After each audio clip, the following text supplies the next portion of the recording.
It is Friday, the 10th of May, 2024. I'm Pigeon Rose, and this is my song of the day.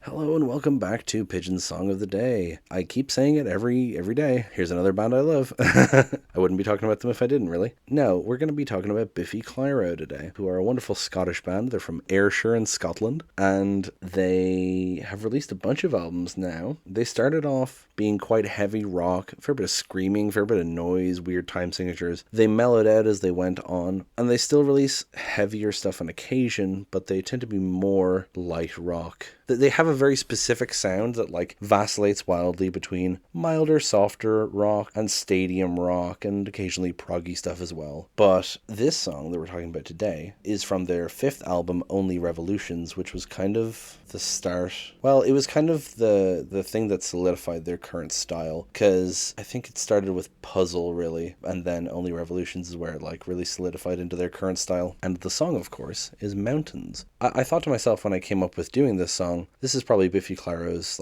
one of their most well-known songs. Turns out it's one of their best-selling songs too, and critically acclaimed, so makes sense. It is one of their most pop rock-y, despite it being in a weird time well, it's in a few different weird time signatures actually, but this was very successful on the radio and everything. I used to see it all the time on Q and Kerrang, the TV shows attached to the music magazines. Anyway, we're gonna listen to the song now, and then we'll come back and talk about it.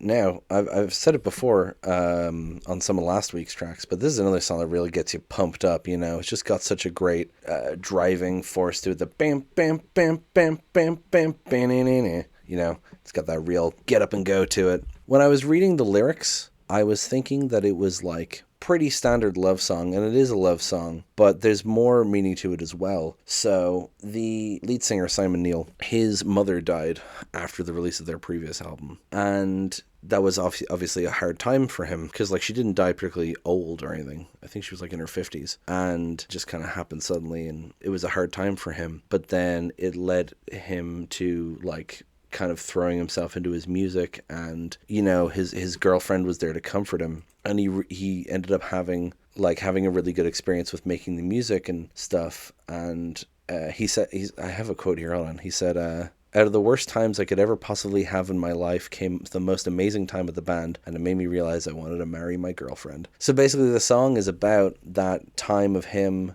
having this real shit time, and then realizing kind of his love for his girlfriend, now his wife. And so the lyrics come off a bit abstract, but I don't think it's simple, or I don't think it's difficult, rather, to figure out what they mean. Took a bite out of a mountain range, thought my teeth would break, the mountain did. I always misheard that as, thought my teeth would break the mountain dead, which doesn't make sense, but Scottish accents made it make sense in my head. Let's go, I want to go all the way to the horizon. Took a drink out of the ocean and treading water there before I drowned. Let's dive, I want to dive to the bottom of the ocean. So it's this whole idea, biting off more than he can chew, thinking that he can do something, but it fighting back. Thinking you might not even succeed, but then succeeding anyway, Thought my teeth would break. The mountain did. He didn't think that taking a bite out of a mountain range would work, but it did, which I know that sounds kind of silly when you think of it literally, but I get what he's trying to say here. I think that this is him trying to face his hard times, his sadness, and being able to do it, surprising himself. And then a drink out of the ocean, treading water before I drowned. But then he says, let's dive, I want to dive to the bottom of the ocean. Kind of makes me think that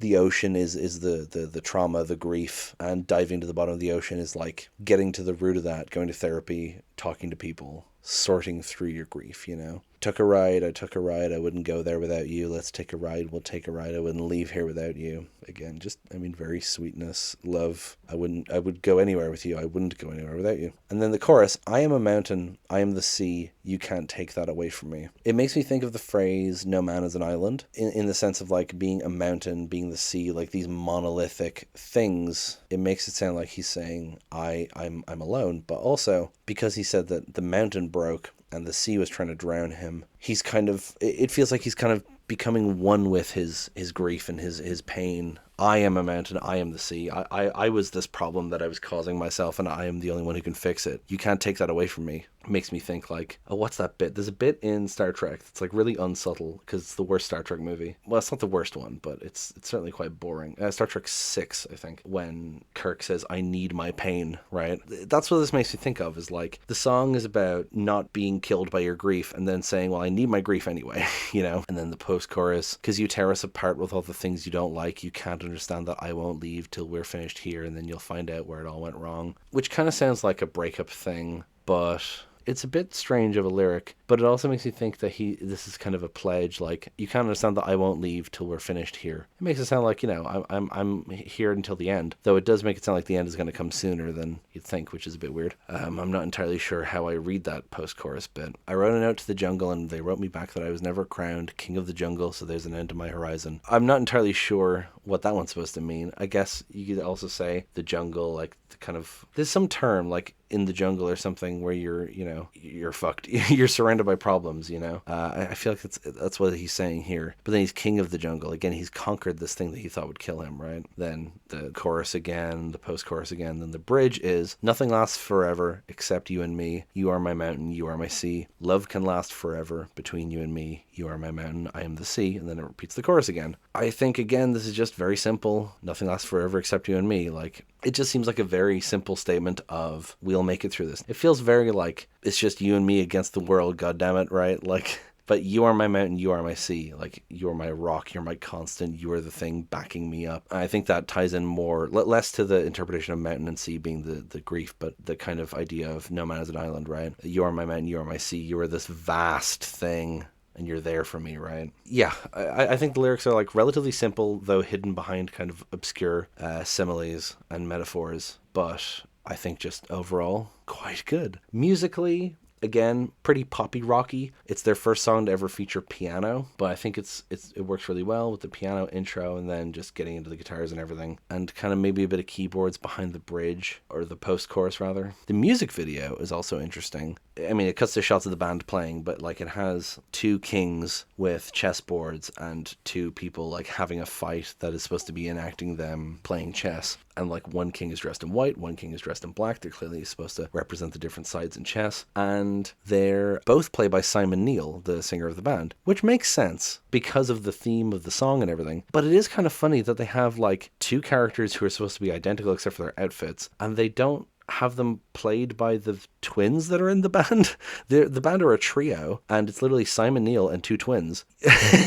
So it seems to me that they should have made the kings the two twins, and that would have been a better parallelism. But I understand why it's Simon Neil, obviously, for symbolic reasons. It's just kind of funny to me. They filmed it in a Masonic hall, which is very obvious if you've ever seen a Masonic hall, but it's kind of funny because Masons are a funny concept to begin with. The music video itself is pretty self-explanatory. It's just these two warriors fighting for the entertainment of these kings, and the kings are supposed to represent mountain and sea, and it ends with them yelling at each other, I'm the mountain, I am the sea, respectively. You can view that as sort of this internal struggle, this back and forth of, you know, fighting back against the grief, like I said, and pepping yourself up and trying to get back to happiness. Swim up, climb that mountain. Yeah. No, I really like this song. Not my favorite Biffy Clyro song by any stretch, but not one I skip very often. It's a good song, and Only Revolutions is one of my favorite albums by the band. I'll certainly be talking about more Biffy on this show, of course, mostly probably from Opposites and Only Revolutions, and a bit from Puzzle as well. I'm not sure about the other albums too much. I did like the recent ones, the pair of albums they released. It'll be funny to talk about Slurpy Slurpy Sleep Sleep just because of the title, or Black Chandelier with Drip Drip, drip, drip, drip. Anyway, that's Mountains. Oh, actually, one more thing about the album, not the song, but I might as well say it now because it's my first time talking about it. It's named after a book by Mark Z. Danielewski, the author of House of Leaves, and the book is called Only Revolutions, of course. And the whole idea is that it's a cycle. Each page has two narratives on it with 90 words each, so it's 180 words total on a page. So in a two-page spread, it's 360. The book is 360 pages long. It's a whole thing. Mark Z. Danielewski's a weirdo with his weird experimental writing, and I really liked the style of it, but I did not care for the book because it's incomprehensible. House of Leaves is way better. And I love House of Leaves, by the way. they'll come up probably again on this show. I'll probably talk about Haunted, actually, by Poe. But I just wanted to point out that that's where the name comes from. There's a song on the album called Boom, Blast, and Ruin, which is a direct reference to the book. It's a recurring phrase in the book. That's about all for today. Thank you so much for listening. Please leave comments, subscribe, give me suggestions, tell me how I'm doing. I had a weird microphone problem before recording these last 2 episodes, so if there's any feedback, if the audio quality has changed any, please let me know and I'll try and rectify that. Yeah, thank you so much for listening. I'll talk to you tomorrow. Break it down.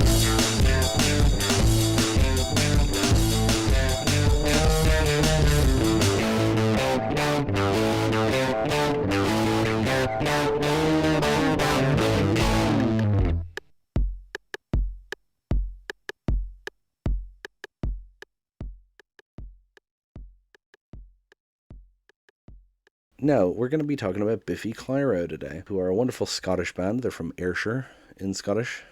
In Scottish. Nothing lasts forever except you and me. Like,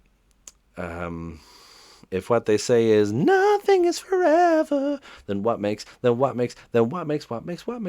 the exception? I wonder if anyone listens to the outtakes at the end of these episodes.